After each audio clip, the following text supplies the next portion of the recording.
안녕하세요. 반갑습니다. IK입니다. 오늘은 여러분들과 나눌 이야기는 카카오 모빌리티가 출시한 공유 자전거 이야기입니다. 가끔 여행하다 보면 혹시 차에 전동 킥보드나 자전거를 싣고 다니고 싶다는 생각 안 해보셨나요? 자동차로 여행을 하다가 갑자기 이 길은 자동차로 다니고 싶다. 혹은 숙소에서 차를 세워두고 이 근처는 가볍게 자전거로 돌아다니고 싶다. 저는 가끔 이런 생각이 좀 들더라고요. 그래서 이 반가운 소식을 듣고 이런 건 바로 체험을 해봐야겠다고 생각이 들었습니다. 먼저 서비스 이용 방법부터 소개를 해드리면요. 먼저 저 같은 경우에는 보증금이 필요합니다부터 확인이 했으니까 이 부분부터 정리하죠. 보증금이 필요합니다. 10,000원. 서비스 이용을 위해서 먼저 보증금을 결제해 주세요. 뭐 이런 부분에서 결제하기를 누르면 제가 이미 등록되어 있는 카카오 서비스에서 등록되어 있는 부분에 대해서는 결제할 수 있습니다. 이건 뭐 이걸로 하죠. 네. 그러면은 카카오페이 지금 제 핸드폰에 이미 바로 10,000원이 결제가 완료되어 있습니다. 그래서 제가 제 정보를 살펴보면요. 보증금 10,000포인트가 들어가 있다고 뜹니다. 제가 있는 지역은 지금 현재 서비스 이용 지역이 아닙니다. 그래서 이 근처에 보니까 판교역, 저는 내일 판교역에서 출발을 할 예정인데 판교역에서 빌릴 수가 있네요. 차가 차가 아니라 자전거가 좀 여러 대. 판교역 근처에는 여러 대가 정차되어 있습니다. 내일은 바로 이용을 하면 될 것 같고요. 그 다음에 보시면 뭐 자전거에 배터리가 얼마나 있는지도 잘 정리가 되어 있습니다. 저는 T바이크를 빨리 이용해 보려고 지금 판교역에 왔고요. 지금 빨리 앱을 통해서 찾아보도록 하겠습니다. 아무래도 새 자전거일 확률이 높겠죠? 이건가 봐요. 외부의 거치는 이렇게 뜯겼고요. 이건 좀 작은 자전거 같다. 20인치하고 24인치가 각각 있다고 그랬거든요. 보시면 네, 높이도 조정이 가능한 것 같습니다. 뒤에 이쪽이 전기가 들어가는 쪽인 것 같죠? 그 다음에 여기 QR코드를 찍으면 잠금 장치가 풀린다 라는 말이 있습니다. 여기 뭐 이렇게 써 있습니다. QR코드는 하나, 둘, 그 다음 셋. 네, QR코드는 세 군데 적혀 있고요. 그 다음에 차량 번호는 여기 차량 번호, 그 다음에 여기 이렇게 풀려 있습니다. 보시면 여기 뭐 들어가는 소리 나오고요. 그 다음에 여기가 단수, 이게 기아인가봐요. 저는 요 큰 자전거를 예약을 해볼게요. 있는데 여기 지금 찍으면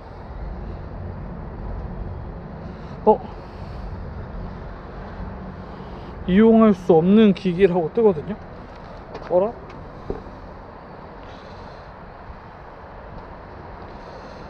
바이크 이용하기. 그럼 조그만 거? 이건 돼?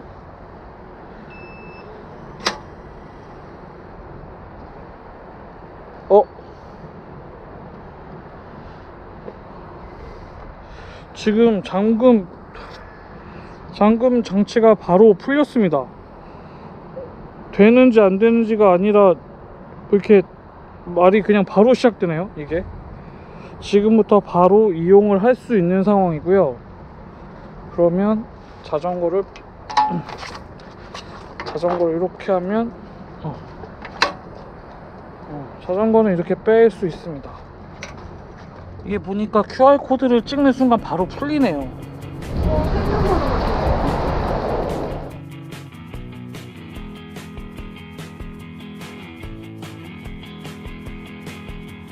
이 목적지에 도착을 했고요. 그래서 이제 자전거를 반납을 하려고 합니다.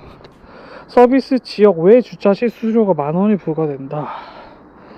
이게 핵심이네요. 그래서 저는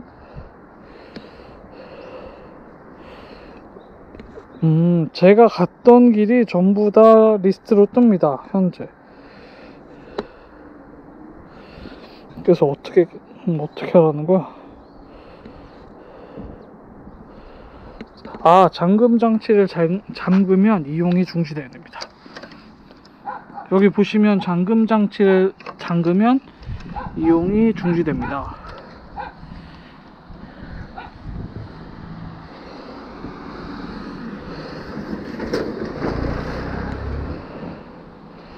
그러면 바로 결제가 되네요.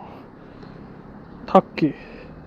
그러면 저는 1,500원 정도 들었습니다. 카페로드 영상 촬영이 아니라서 커피 맛은 따로 말씀 안 드리겠지만요, 산미가 있는 커피였습니다. 제 카페로드 영상도 잘 부탁드려요. 방법은 똑같이 또 집에도 같은 방식으로 가보려고 합니다. 바이크 이용하기 보면 QR코드가 뜨는데요, 여기에서 이렇게 찍으면 곧바로 여기 보시면 이렇게 풀리고요. 그런 다음에 또 저는 출발을 바로 하면 됩니다.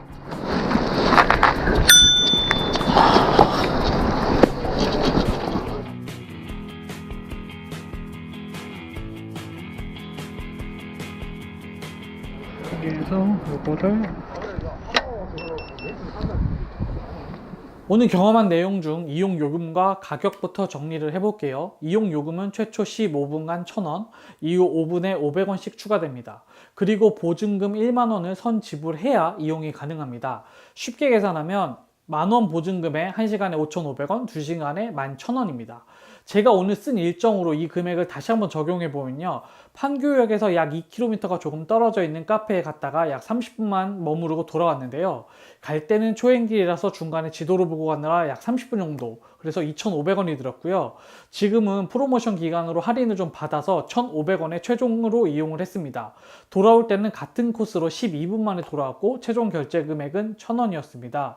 네이버 기준으로는 2.4km 떨어진 거리인데요, 신호등에 좀 자주 걸렸던 점이 참고 대상입니다.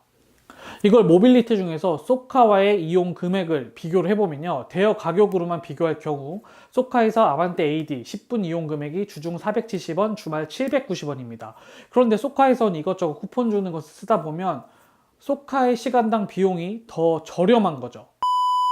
물론 쏘카에서는 주행료가 있고 보험료에 추가 비용이 발생하니 고객 입장에서는 쏘카가 당연히 더 비싸다고 느낄 수 있지만, 순전히 차와 전기 자전거의 대여료만 비교해보면 카카오 T 바이크의 대여료가 합리적인가에 대해서는 의문이 생깁니다. 아마 카카오 쪽에서 이 가격 체계를 만들어내기 위해 이것저것 참고를 해보셨겠고 많이 고민하셨을 거라는 생각이 들기도 합니다. 솔직히 저는 가격적인 부분은 좀 갸우뚱했습니다. 두 번째는 편리성에 대해서 이야기를 해볼게요. 제가 서비스를 이용하다 가장 아쉬웠던 점은 제가 중간에 자전거를 점유하는 기능이 없었다는 겁니다. 예를 들면 어떠한 이유로 잠시 10분 정도 비용을 지불하더라도 자전거를 점유하고 싶은데 이럴 때 할 수 있는 방법이나 기능은 안 보였습니다. 왜냐하면 자전거에 잠금 장치를 하는 순간 자전거는 서비스 이용의 종류로 인지를 하기 때문이죠. 어떠한 이유로 조금 외곽 떨어진 곳으로 자전거를 타고 갔는데 잠시 이를 보는 동안 다른 사람이 바로 내가 타고 온 자전거를 타고 가면 난 어떻게 하지? 뭐 이런 생각이 드는 거죠. 아직은 처음이니까 괜찮겠지만 이용자가 많아지면 이런 해프닝 한 번쯤은 겪을 수 있겠다는 생각이 들었습니다. 그리고 또 한 가지 아쉬웠던 점은 QR코드를 찍으면 곧바로 자전거의 잠금 장치가 풀린다는 겁니다. 개인적으로 이거는 확인 버튼 하나만 만들어 주시는 것도 좋을 것 같다는 생각이 들었습니다. 일단은 잠금 장치를 풀었는데 다시 보니 자전거 상태에 문제가 있어 이용을 못하는 경우 고객이 곧바로 취소를 할 수 있는 생각이 들었기 때문입니다. 사실 저는 오늘 20인치 자전거를 탔지만 24인치 자전거가 이용이 안 돼서 다른 것도 그런가 싶어서 QR코드를 찍었는데 자전거가 곧바로 풀려서 좀 당황했습니다. 물론 이용자의 빠른 자전거 이용을 위한 UI였겠지만 조금 아쉽다는 생각이 들었습니다. 저는 처음으로 전기 자전거를 이용해 봤는데요, 적응이 좀 필요했습니다. 페달을 안 굴러도 되는 건 아닌데 페달을 구르면 분명히 조금 더 탄력을 받는 것 같았습니다. 그래서 오르막을 좀 기대를 해봤는데요, 오르막은 똑같이 다 굴러야 되더라고요. 그리고 20인치 자전거는 쇼바가 없는 건지 좀 딱딱했습니다. 요철을 지나갈 때 충격이 그대로 있었거든요. 24인치를 타지 못해서 좀 아쉽긴 하네요. 오늘 카카오 T 바이크 이용 후기와 경험에 대해서 설명을 드렸습니다. 제 생각은 카카오가 생각하는 바이크 서비스는 레저를 위한 수단은 아닌 것 같고 그야말로 목적지를 이동하는 새로운 이동수단의 개념으로 봐야 할 것 같다는 생각이 들었습니다.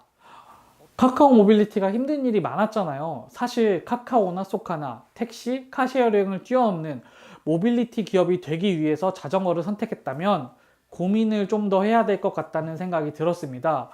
복수의 이동수단으로 모빌리티라는 허울만 가지는 게 아니라 정말로 사람들의 이동의 문제에 대안을 제시해주는 서비스로 태어났으면 좋겠습니다.